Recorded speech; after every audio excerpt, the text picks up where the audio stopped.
Fala galera, Conexão Gonçalves na área, aquele bate-papo com quem inspira a nossa cidade. Não esquece de curtir, compartilhar, se inscreve e ativa o sininho aí e vamos para a entrevista.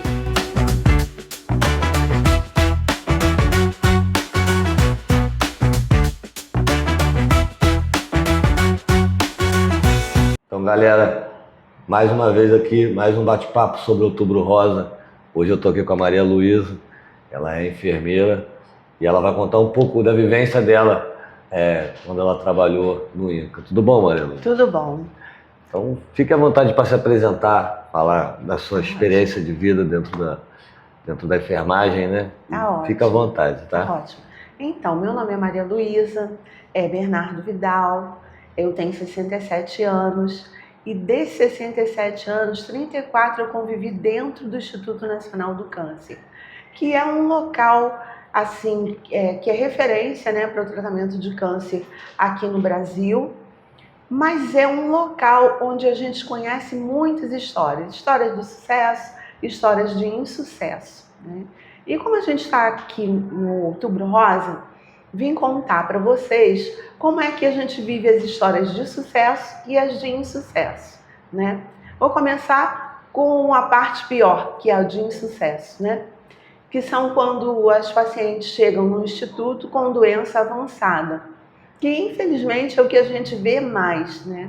A doença avançada porque não houve um diagnóstico precoce, porque não se percebeu a doença a tempo e porque não houve informação suficiente para que aquela pessoa soubesse o que está acontecendo com ela.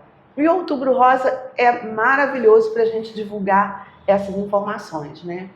Então, vou contar para vocês uma situação que me inspirou a estudar mais, a fazer especialização, mestrado, doutorado, caminhar dentro da enfermagem no sentido de querer ajudar mais as pessoas a terem acesso ao tratamento. Moro em São Gonçalo, né? Moro aqui já há 30 anos e o Instituto Nacional do Câncer tem várias unidades. Eu trabalhava na unidade 2, que é Santo Cristo, né? Então descia da ponte, pronto, eu soltava e ia para lá. Só que a gente sabe que tem muito engarrafamento, né? E num desses engarrafamentos, encontrei uma vizinha de cadeira do ônibus que a gente começou a conversar, né? Mulher sempre conversa muito. E a conversa dela era da dificuldade dela de chegar até onde estava a irmã dela, que estava muito doente, com sangramento vaginal já há mais de um ano e ela não conseguia tratamento para ela. Porque todas as vezes que ela ia fazer o preventivo, sangrava e não tinha condição de colher o preventivo naquela situação. E aí eu disse para ela onde eu trabalhava e como era o atendimento lá. Na época era porta aberta, não havia o CISREG ainda, eram 13 vagas por dia e ela chegou cedo e conseguiu colocar a irmã dela encaminhar para o tratamento. E aí eu não cheguei a vê-la entrar no hospital nem iniciar o tratamento. Passado muito tempo, uns 6 meses, na cantina do hospital eu a encontrei. E ela disse assim para mim: a minha irmã, eu consegui internar ela. Ela está internada lá no 6º andar. Você pode dar uma olhadinha nela? Não está na hora da visita, mas eu queria saber como ela estava. E aí eu fui ver a irmã dela. Dá até lágrima nos olhos quando eu lembro. E a irmã dela estava morrendo. E aí isso aí me deu um start muito grande de divulgar a informação. Porque era uma moça de 24 anos, Nossa. Tinha 4 filhos e estava naquela situação, morrendo com 24 anos, com uma doença evitável. O câncer de colo é evitável. No caso dela não era de mama, era de colo. Ele é evitável. Existe prevenção, existe todo um caminho a se percorrer até chegar no câncer, que leva de 10 a 16 anos. E ela já tinha sido acometida com 24, né? E aí, essa história triste, para mim, é como a gente fala, tu pega um limão e faz uma limonada. Eu fiz disso a minha limonada para estudar mais, para estar mais perto das pessoas falando Dentro do hospital, o tratamento é ótimo. O INCA tem um tratamento de ponta, não falta material, ultimamente tem pouco pessoal, mas porque em toda a rede do SUS isso está acontecendo. Mas é referência, né? Continua sendo referência para tratamento, para desculpa, para prevenção e para pesquisa. Porém, no sentido de informação, as informações à época, elas chegavam através de folders. A gente não tinha essa divulgação de internet tão bem distribuída como a gente tem hoje, né? E aí eu parti para quê? Eu parti para me preparar, para ver como era o acesso, né? Meu doutorado foi o acesso ao tratamento do câncer de colo, né, por via do SUS. Eu fui entender quais eram os nós e passei a ter essa disponibilidade de ir até onde as mulheres estavam, em igrejas, em comunidades, em lugares onde eu podia divulgar como é que a gente faz esse trabalho de conscientização, né? Essa é a parte ruim.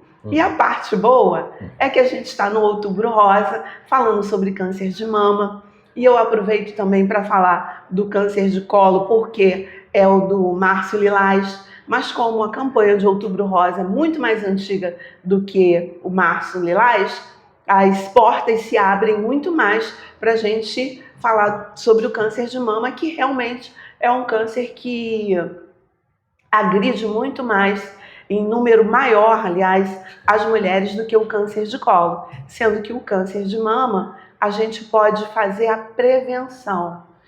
E diagnóstico precoce é essencial, precoce, né? A gente fala prevenção, mas existem 3 tipos de prevenção, né? A prevenção primária, onde a gente evita a doença, a secundária, onde a gente pega o diagnóstico bem cedo, e a terciária, que já é a paliação, né? Então, no caso do câncer de mama, a gente faz a detecção precoce. Por quê?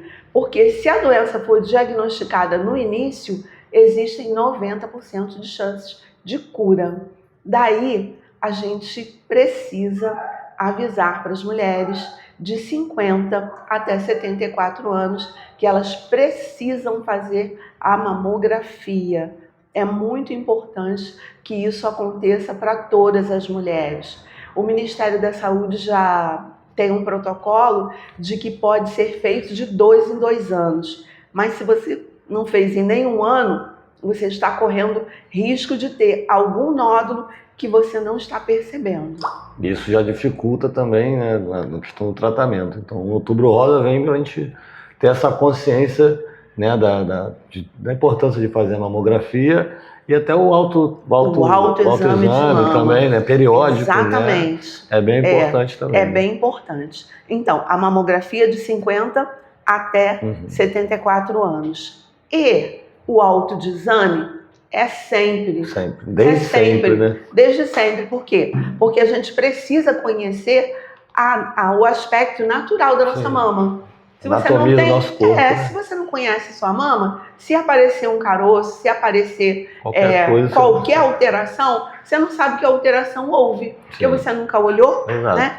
Então, o autoexame de mama, a gente precisa de ensinar para as nossas meninas se autoexaminarem sem apavoramento, sem pânico, somente para olhar, né? As meninas, quando elas estão ali com seus 13 anos em diante, elas têm o hábito de olhar o rostinho, né? Se apareceu espinha, se a sobrancelha está bem feita, usar o batom. Então, por que não olhar o corpo todo? Né? Vai evitar. Já vai perceber se teve alguma alteração. As mulheres que têm entre 40 anos e 45, elas não estão no escopo da mamografia. Elas só entrarão se houver alguma alteração no corpo. Então, indício ela ali. precisa se examinar para ver se existe algum indício de que ela precisa fazer a mamografia antes do período estipulado, né? Porque cada caso é um caso, né? Cada caso é um caso. Então é bom, como você disse, de fato, se conhecer, se examinar periodicamente para saber se houve alguma alteração. E algo muito importante também é que o câncer de mama, ele é hereditário. Então, se houver alguma mulher na sua família consanguínea direta que teve o câncer de mama, a sua observação precisa ser mais aguçada. A probabilidade aumenta. A probabilidade aumenta. A chance de você ter o câncer de mama é bem maior nesses casos. Daí você precisa estar buscando meios de você se observar e de buscar tratamento. Geralmente, nesses casos, se houver hereditariedade e se você for atingido por essa hereditariedade, acontece geralmente 10 anos antes do que aconteceu com seu familiar. Por exemplo, se minha mãe tivesse tido câncer de mama com 50, provavelmente por volta dos 40 eu já poderia estar sendo atingida. Então a gente precisa ter um olhar bem aguçado para isso, né? E assim, que alterações a gente pode encontrar na mama ao fazer o autoexame?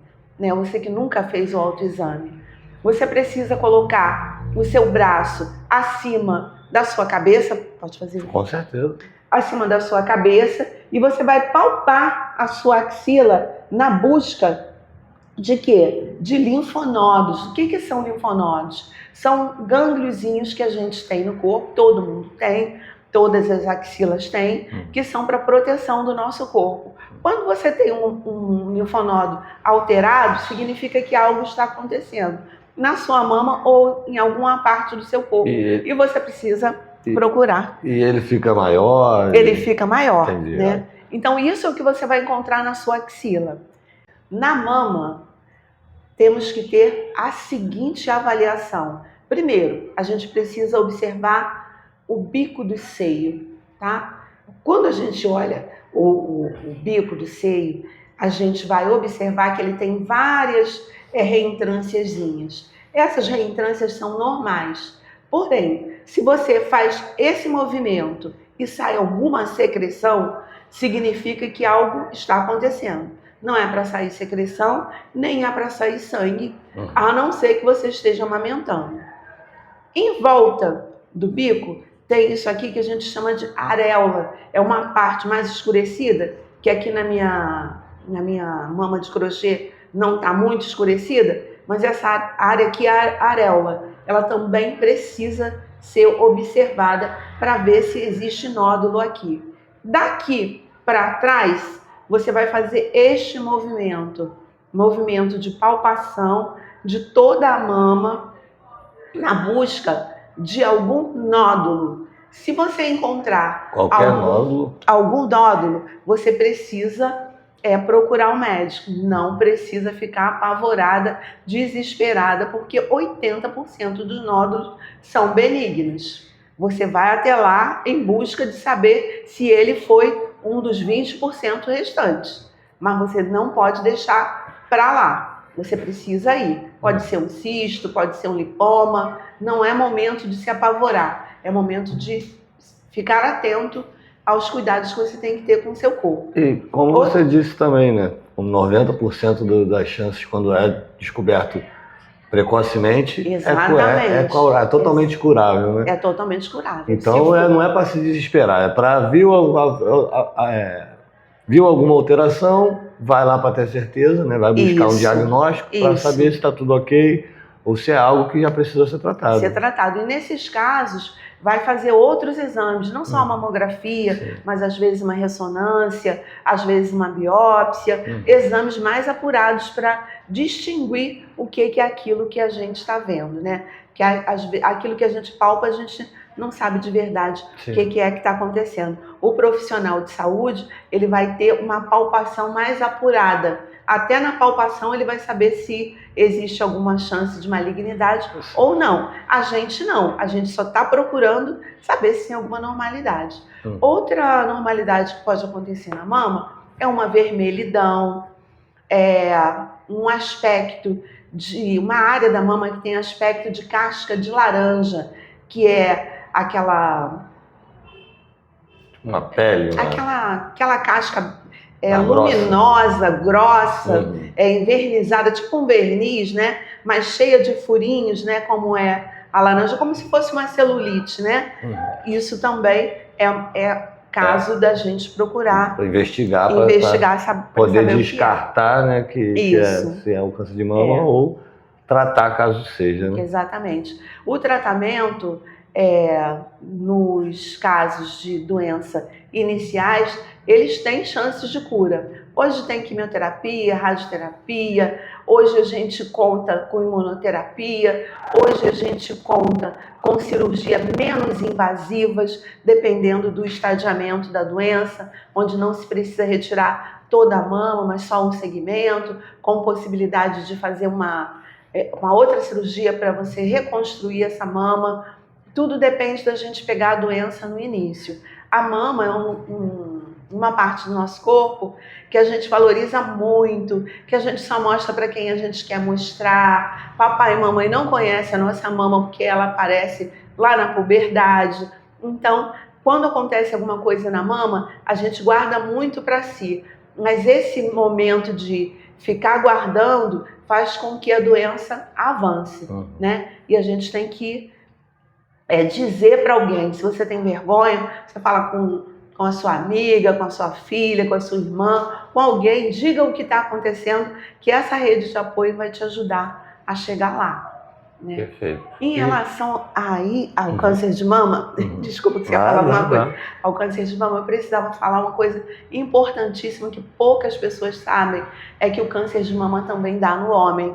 Sim. E quando o câncer de mama dá no homem, ele costuma ser mais letal do que nas mulheres. Então, os homens também precisam ter esses mesmos cuidados de se observar.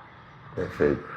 E no caso do homem, o autoexame também existe? O autoexame para o homem já não é tão necessário assim. É mais visível. Porque é bem visível. Mas é bem importante você observar o seu peitoral. Sim. Porque é assim, os homens mais vaidosos olham bem o peitoral quando estão malhando, né, fazendo exercício. Fora isso, não tem o hábito de observar, e precisa observar sim, se existe algum caroço, se existe alguma ferida, se existe alguma reentrância do mamilo. Eu esqueci de falar isso, que o mamilo também pode acontecer isso, dele retrair, e se ele retrair, alguma coisa está acontecendo, né? A não ser que ele seja assim, normalmente retraído. Precisa prestar atenção nessas coisas. Entendi. Então, o importante, seja homem, seja mulher, é cuidar do seu corpo, conhecer o seu corpo para qualquer anormalidade. É verdade. Você já ir descartar qualquer possibilidade de algo mais sério, certo? Com certeza. E o Outubro Rosa está aí para isso, né, Maria? Está aí para conscientizar o pessoal, quebrar tabus, né? Quebrar tabus, jogar informação, né? E aí, quando a gente joga esse tipo de informação para evitar o câncer de mama, a gente aproveita a janela do Outubro Rosa para dizer que a boa alimentação, a boa hidratação, o exercício físico, o sono adequado e o não consumo descontrolado de álcool e evitar o substâncias nocivas, vai evitar não só o que você tenha... não é bem evitar, não vai evitar que você tenha o câncer, mas vai diminuir as suas chances de ter o câncer. E vai diminuir as suas chances de hipertensão, diabetes, depressão, que são as doenças que estão aí o ano todo atingindo toda a população. E se você tiver o câncer e tiver esses cuidados, o seu corpo vai reagir muito melhor com os tratamentos do que se você não tiver cuidado com o seu corpo. Perfeitamente. Buscar, né, hábitos de vida mais saudáveis, né? Com certeza. O seu organismo está fortalecido para qualquer situação, contratempo que venha por aí, né? É verdade. Então é isso. Está chegando agora ao final da nossa entrevista. O espaço está aí para você dar um recado, fazer um agradecimento, deixar sua mensagem para quem está assistindo a gente. Então, pessoal, primeiramente eu já agradeço, né, pela oportunidade de estar aqui, compartilhando com vocês essas informações. Informação é ouro, né? Digam para as outras pessoas o que vocês ouvirem aqui e tenham muito cuidado com o corpo de vocês. Existem mais de 100 tipos de câncer. Alguns são evitáveis, outros não tem como a gente evitar. para evitar. A gente tem que ter bastante saúde para que, se ele acontecer, a gente esteja com bastante vitalidade para vencer este momento, né? E é um momento difícil, é um momento triste, é um momento preocupante para a gente, para a nossa família, mas que a gente precisa enfrentar de frente e usufruir daquilo que a tecnologia tem para nos ajudar. E aí, eu gostaria de falar com vocês a respeito do câncer de pele, que é o câncer que mais atinge a população, porque está chegando aí o verão e a gente precisa ter cuidado com o sol, né? Devido à quebra da natureza pelo homem, o filtro solar natural, ele está cada vez pior, né? As radiações ionizantes estão chegando cada vez mais perto da gente. Então, o que a gente tem que ter o cuidado? De usar protetor solar, de pegar sol até as 10 horas da manhã ou após as 16 horas, né? Isso é muito importante, né? Cuidar das nossas crianças, usar as roupas UV, né? A gente tem que ter esses cuidados. E um cuidado muito importante que a mulher precisa ter é com o câncer do colo do útero. O câncer do colo do útero, como eu iniciei aqui falando, ele é uma doença muito agressiva, que avilta, que maltrata muito a mulher, mas tem notícia boa no ar. O câncer de colo do útero, ele é causado pelo HPV e ele já foi descoberto. A vacina, e se a gente vacinar os nossos filhos, meninos e meninas, de 9 até 14 anos, eles não vão ter o câncer de colo. Por que a gente fala meninos e meninas? Porque o HPV é um vírus que ele é sexualmente transmitido, né? Então, ele vai ter no homem e vai ter na mulher. A mulher vai ter o câncer de colo, o homem pode ter o câncer de pênis, o câncer de orofaringe e o câncer anal. Então, a gente tem que ter muito cuidado com isso. Podemos vacinar? Podemos. A vacinação está em todos os postos de saúde do SUS. Então, procure o posto de saúde, vacine seu filho, o seu pré-adolescente, para que ele não venha a ter câncer de colo. E você, mulher, que está na idade de 25 até 69 anos, precisa fazer o preventivo.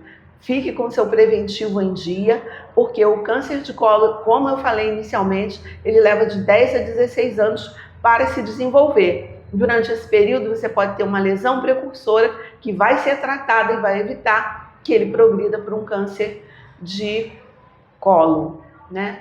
Aproveitando então a deixa da minha despedida aqui, estamos indo para novembro, né? Vem aí o Novembro Azul e geralmente as mulheres são mais antenadas com a saúde, né? Então, vamos ficar atentas com os nossos maridos, com nossos namorados, nossos filhos, tios, pais, porque o câncer de próstata está aí e está numa situação também de agravamento. Então, o que a gente precisa fazer? Fazer o PSA para os homens a partir dos 50 anos. Ficar atento aos sinais de alteração na próstata. Que sinais são esses? Se você começa a urinar e não consegue concluir o jato, se você urina toda hora, se você sente que a urina não tá pingando só e você não consegue, se você sente dor, né, ao urinar, você precisa ficar atento. Não se preocupem com o mito de que o homem não pode fazer o exame de toque. Precisa fazer um exame de toque. Precisa fazer o PSA, que é um exame de sangue. O exame de sangue precisa ser avaliado pelo médico e o médico vai ver se você precisa fazer o toque ou não. O toque é rápido, não tem outro jeito de encostar aonde está a próstata, a não ser por essa via. Porém, muito pior do que um toque é um câncer avançado, né? E aí você vai sofrer uma série de outras invasões desagradáveis, né? Vamos prevenir, tá? Então é isso, gente. Conexão Vocenense vai ficando por aqui. Até uma próxima. Não esquece de curtir, de compartilhar, se inscrever, ativa o sininho. E até lá!